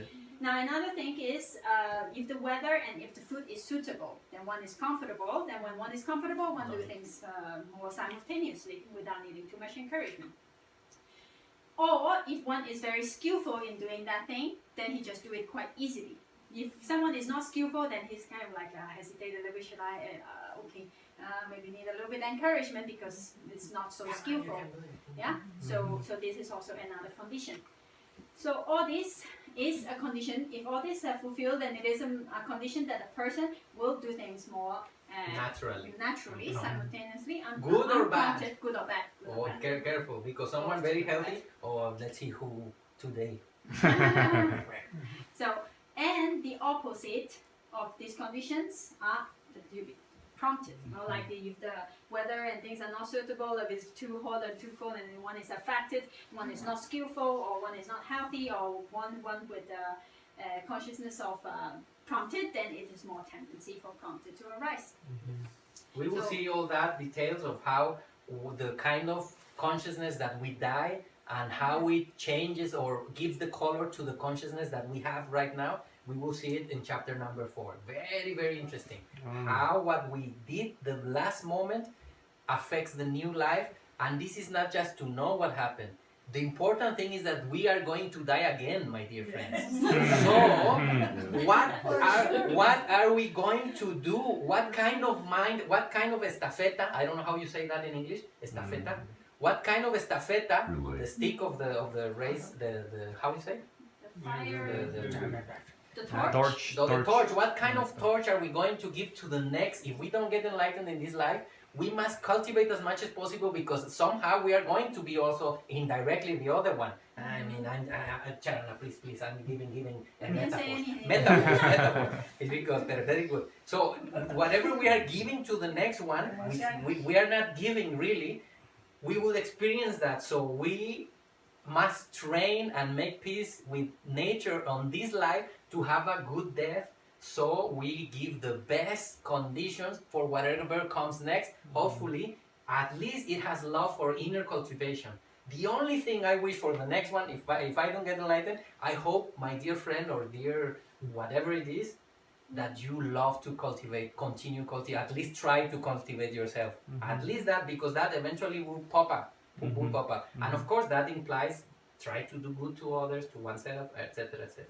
So we must take care of that moment, very, very important, because gives the next. Okay, thank you. So that's it for the 12 akusala chittas, and we saw also some of the conditions of how it arises, and let's see what's next. Okay, now a little while ago we talked about the lobha, dosa, and moha, the three groups of unwholesome consciousness. Then lobha and dosa and moha are the main ingredients. Yes, in these three types of in these 12 dishes, like eight of lobha, 2 of dosa, and 2 of moha. And what it does, what this ingredient does to its object, because chitta takes the object and then chittasika does whatever its specialty with the object. So what lobha does in the lobha mula chitta is it takes its object and it sticks to it. It's super sticky. So this is what lobha does. Desire, hard to take it away because it's sticky. Sticks on the mind. I don't want to want. I don't want to want. Imagine. So for the dosa family, what it wants to do with its object is it wants to destroy it. It wants to strike it and destroy it. And now, what moha does with its object is actually it cannot grasp it well. It cannot take a good hold of it because it is like kind of like it doesn't know what to do with it, and it's like yes and no and this or that, and so the mind is all over the place. It cannot grasp it properly. So that's the different characteristic of the three types of three family of the mental states that we experience in the bad neighborhood. Yes. Okay, so now we come to the summary, and after the summary, we will finish today with saying of Sayadaw U Titila and also the teachings of the Buddha to finish with. But before that, we go to the summary quite quickly because it's quite simple today, right? Okay, so Akusala Citta, unwholesome consciousness, we have already seen the three family, Lobha, Dosa, and Moha, greed, aversion, and delusion. So remember, important that this has two roots. Which one? Moha. Moha and Ignorance Lobha, and greed. Yeah. and delusion and greed. And Dosa Mula Citta, The same. Moha and dosa. yes, same. Dosa It and has Moha. Dosa and Moha. Moha, and aversion and delusion rooted. Mhm. And Mohamūla Citta has Only only Moha. one root, only delusion. Yes? Okay, so today we saw especially about Mohamūla Citta, delusion rooted consciousness. Then its specialty is to make the mind fuzzy. Wow, I pressed so many times. Makes the mind fuzzy. It covers up the reality, and so we do not see things as they really are. Do not see things as anicca, ever changing, impermanence, and suffering. And then we do things because we don't know what is good or bad. And its character is dullness and dullness. So that's why it cannot taste the object so much as the other kinds of consciousness. That's why it only deals with upekkha and neutral feeling. Yes, neutral mental feeling. And then it can also be with doubt, or it can also be with restlessness. So that's what we saw today. And now we come to what Sayadaw U Titila says, which is very nice. Say, bearing in mind that the method of Abhidhamma is directed not just to study, but essentially to practice. It is by thus observing the arising of such conditions that it is possible to analyze one's own mental, verbal, and bodily action in accordance with the methods of Abhidhamma, in direct accordance with the teachings of the Buddha himself. So because now we're learning the ingredients, we're learning the conditions, so by observing all these conditions that is happening in our daily life, then we can analyze and we can know about our own verbal and mental, verbal, and bodily action, whether it is in accordance with the teaching or not. And you want to say something about it? And then now, because the Venerable Sayadaw U Titila also taught about the Buddha's teaching himself, when I take out this paragraph, the next paragraph is actually he mentions like one teaching here. So the Buddha said, herein a bhikkhu engenders wish, makes effort, arouses energy, exerts the mind, strives for the non-arising of unwholesome states that have not yet arisen, and for the abandoning of unwholesome states that have already arisen.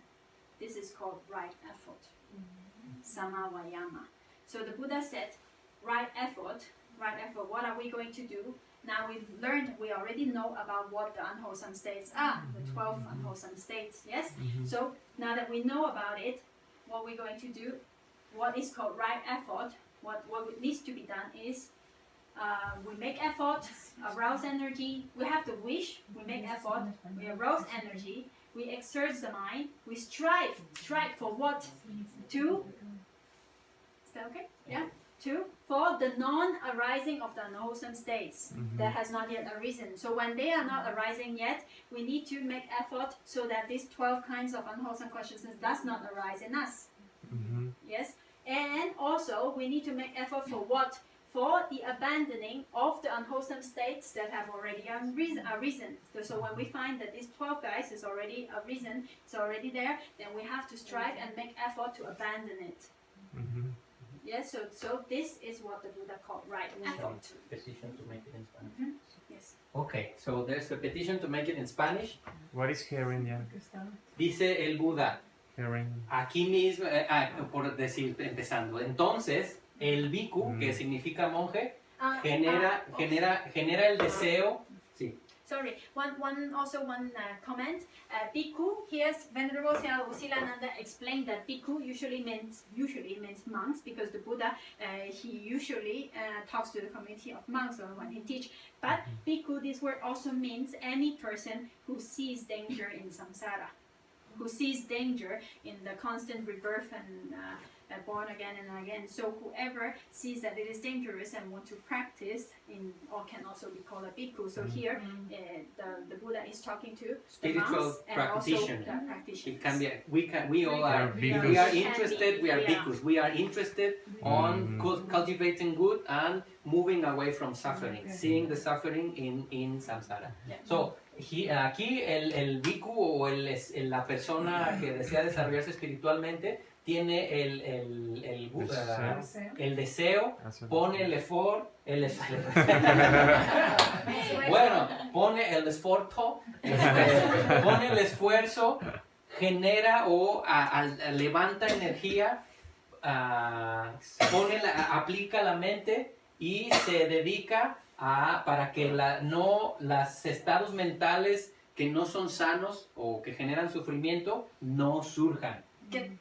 No surjan todo lo Que los que no surjan, que los estados mentales negativos que no han surgido, que no surjan. O sea, Por la atención el plena. mal que no ha surgido, me encargo de que no surja. Ahí lo dejo, ya está. Y también trabaja para el abandonamiento, para abandonar los estados negativos que ya surgieron. O sea, todo requiere de atención plena, como ya lo vimos hace rato. Es la base de la meditación, la base de la práctica. El Buda dijo también previamente, el bhikkhu debe saber cuando hay negatividad, claro, la podemos cachar, pero también debemos saber cuando no hay negatividad. En este momento no hay negatividad, tengo que mantener la mente limpia, la mantengo la negatividad fuera. Y la que ya se generó, intento de una manera hábil salirme de ahí, soltando historias, dejando la importancia obsesiva que tengo sobre mí mismo, dejar de estar dándole vueltas a la mente, soltar el sufrimiento y salgo por mi propio bien y por el de los demás. Entonces, el que no ha estado lo mantengo fuera y el que ya está salgo de él lo más pronto posible. Esto se llama el esfuerzo noble o el esfuerzo justo, el buen esfuerzo. Mantenerlo fuera. Y hay una segunda parte, no sé si va a ir después de esto, no va, la segunda parte para que la tengan completa son los 4 tipos de esfuerzo noble. 1, el mal que no ha llegado lo mantengo fuera y el que ya llegó me salgo de él. Y la contraparte, que es la más bella, el estado bello, positivo, el amor, la compasión que no ha llegado, lo invito. Y el que ya está presente, lo dejo y lo sigo cultivando. O sea, es lo mismo, pero en su parte negativa positiva. ¡Qué belleza! Cuando le preguntaron al Buda, ¿cuál es el esfuerzo noble? Yo no creo que pudo haber quedado de una manera más clara, menos ambigua. Mantén el mal fuera y el que ya llegó, sácalo. El bien que no ha llegado, invítalo y manténlo lo más tiempo posible. Y esto está corroborado por la neurociencia de un estudio reciente, así de hace unos cuantos años, donde los científicos llegaron al mismo punto. ¿Quieres ser feliz? Cuando estés experimentando un estado mental bello, como las neuronas que se disparan juntas se conectan, manténlo el más tiempo posible dentro de tu mente para que ese camino neuronal se fortalezca. O sea, la ciencia y el budismo... Estoy very happy. De nuevo, como paralelo, ¿can I say in Spanish? Sí. Como paralelo con la jardinería, si tienes unas flores hermosas, cultívalas, cuídalas, riégalas y la mala hierba arráncalas, ¿no? Es un paralelo con la jardinería. Exacto, sí. El cultivo interior, ¿verdad? Yes. So here, I didn't put the second part. We'll just for the video, just a little bit in English. The second part is the same, and a bhikkhu engenders wishes, makes effort, arouse energy, exerts the mind, strives for the arising of wholesome states that have not yet arisen, and for the cultivating of wholesome states that have already arisen. That's the second part of the right effort. Yes. Sadhu, sadhu, So So actually here we didn't put the second part in initially because now we have just finished with the unwholesome states, 12 unwholesome states. So now we know which ones they are, and we haven't known which ones are the wholesome states yet. But anyway, so the unwholesome states, let's try to put effort and abandon those that have already arisen, and to strive for the non-arising of those that have not arisen yet. And then when we come to the wholesome states, but actually you already know when we are free from these 12 kinds, let's say, then we are in the wholesome states, then those kinds also, let's cultivate them. So that's all for today, and then next week is going to be really interesting because next week we finished our first family of unwholesome. Remember, okay, now let's rewind the tape and go back to the second class that we talked about the Kamavachara Citta. Yes, Kamavachara Citta. Remember what is it? Sense, sphere consciousness. Yes, sense, sphere consciousness. So the first family of sense, sphere consciousness is the unwholesome consciousness. No, and Kusala Citta 12 we already finished. Now next week we're going to look at the second family, second category, the Ahetuka Cittas, which is the rootless consciousness. So with that, we will also have to look at a little bit about the mental process of what happens, like how it actually happens when we see something, or like how does it work. So it's going to be very interesting next week. We're going to look at that next week. These are the ingredients. That is the cooking. little bit taste of cooking, because the real cooking comes in chapter 4, but now here we need to know a little bit of the cooking to understand what the ingredients are. Marinating, yes. Yes. Okay, so that's all for today. Thank you very much. Thank you. What do we bring today? How do you see from closing kind of the first chapter? Just let's make a little bit touch base. First family. Our first family, pues. First First family of Akusala. What are we bringing? How can we put it onto daily activity? Marcela. Jose. For me, it was very interesting to realize that the restlessness is always there, and maybe start to think With the about negative. with the negative, and maybe start to realize and to observe closer what those things or habits that apparently are, let's say, Harmful? Harmless. They are like harmless, but in reality are quite dangerous. Not, let's say, something like very gross, like sports.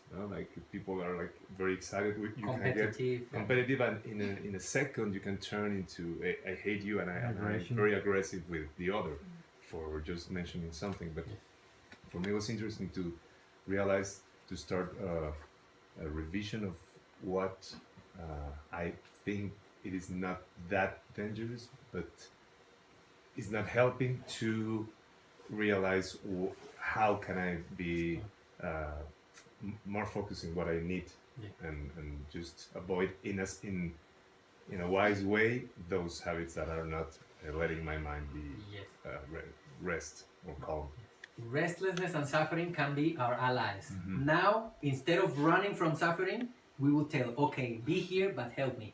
You are my tool. You will be my tool. Wake me up. This is the thing I tell to suffering. Okay, anyway, you're gonna be around. Please wake me up.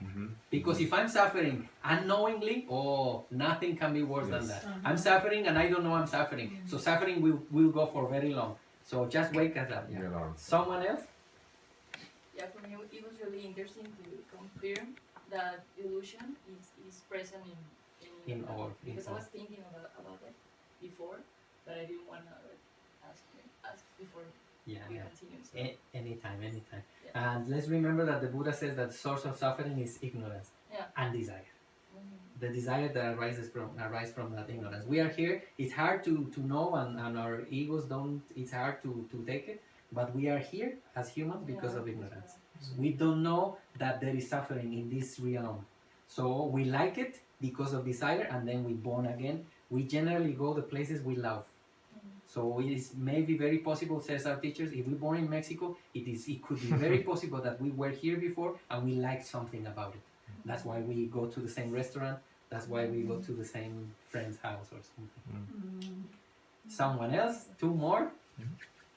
Well, for myself, I think that ignorance is part of our everyday life, and if we don't do something, we are truly going to be anger. We will have wishes, and of course, the selfness of not to be aware that we can fool ourselves, thinking that we know, but we don't know. Yes. That's very dangerous for That's all of very us. dangerous. So only wisdom can help us to really and truly be honest with ourselves that we don't know. Yes. The Buddha says something very beautiful that says that I hope I remember well. He said it is wiser the person who knows that he don't know than the one who thinks he knows. That's very dangerous. Yes. To think that we know, and let's humble ourselves and remember that the universe is immensely vast, and even science throughout generations and generations of people totally dedicated to understand it. In the physical level, not to mention consciousness, we are not talking about consciousness. We haven't been able to understand what basic forces of the universe are. So imagine for consciousness, just to remember that often humble us in some way and makes this energy to try to continue learning. Yeah. Someone else? Yeah.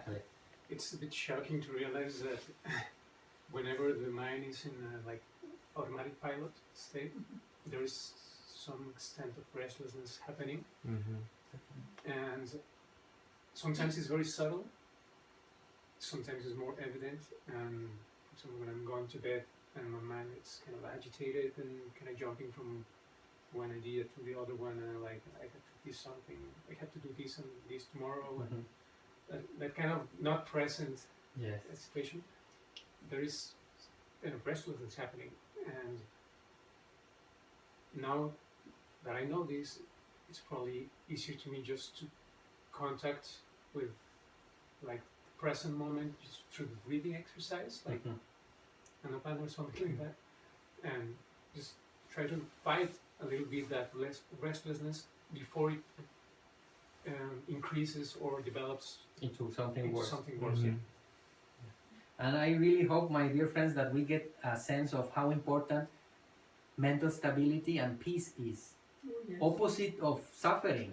And unfortunately, equanimity is very underrated in our culture. Yes. Peace is very underrated. That's not happiness. Happiness in our culture is promoted as excitement. But excitement is already on this neighborhood. And from excitement, from happiness, it's very easy to get angry because the mind is already excited. Yes. It's already like this. To go from here to this is easy. But if it is here, to go to anger here, it's very much, it will take it much more time to do it. So we get excited. For example, one example that I know is it's culturally, it's like a beehive, is sexuality. Sexuality needs excitement, otherwise it cannot even happen. For the male and the female without excitement, it's not even biologically possible. So it requires, sometimes people say, but what is wrong about sexuality? Well, it depends how far you want to look. The teacher says, apparently, yes, it has its function. It has social function, bonding partners, and biological function, which is to make more human beings. But it has excitement on it.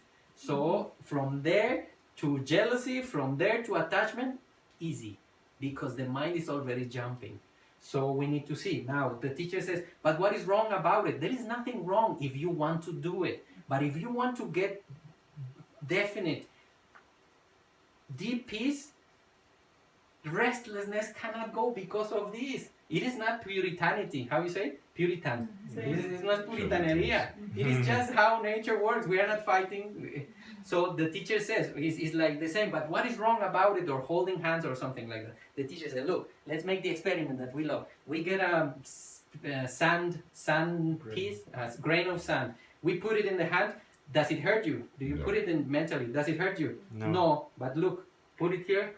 It's very different. Same body, same piece of sand. It depends how deep we want to see, what kind of happiness we want. So now, my dear friends, we know what is wrong. We said at the beginning, everybody sure you want to know, because now prompted, unprompted, anger, moha, greed. So may this be a good journey and good week. Someone else to finish who wants to say something?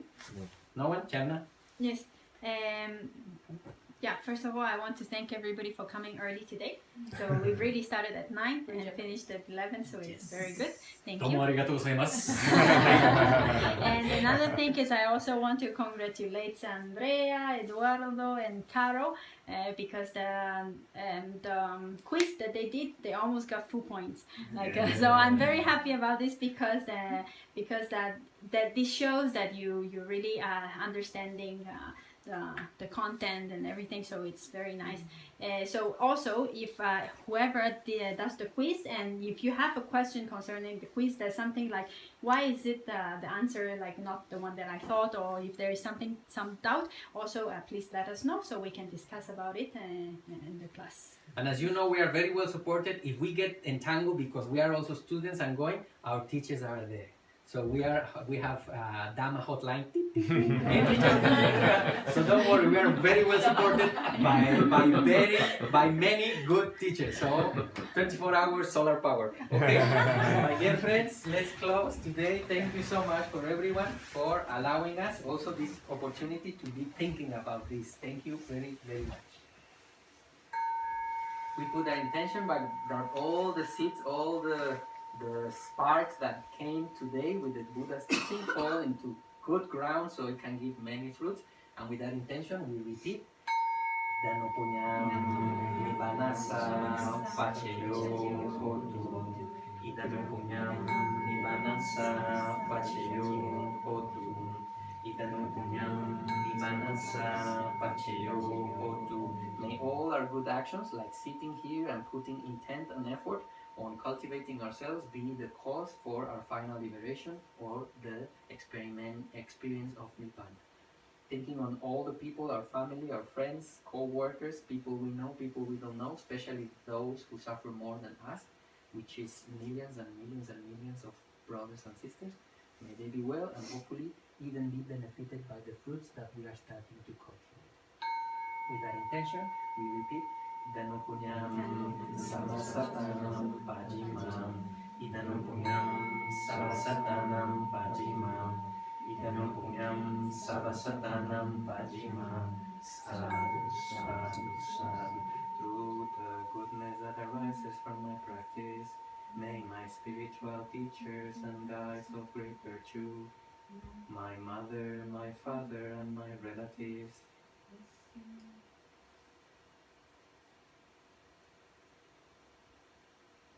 the sun and the moon and all virtuous leaders of the world, may those who are friendly, indifferent, or hostile, may all beings receive the blessings of my life. May they soon attain the threefold bliss and realize the deathless. Through the goodness that arises from my practice, and through this act of sharing, may all desires and attachments quickly cease, and unbundle states of mind, until I realize Nibbana in every kind of birth. May I have an upright mind, with mindfulness and wisdom, austerity and vigor. May the forces of delusion not take hold, nor weaken my resolve. The Buddha is my excellent refuge, unsurpassed is the perfection of the Dhamma. The solitary Buddha is my noble Lord, the Sangha is my supreme support.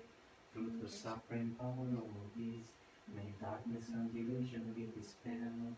Sadhu, sadhu, sadhu.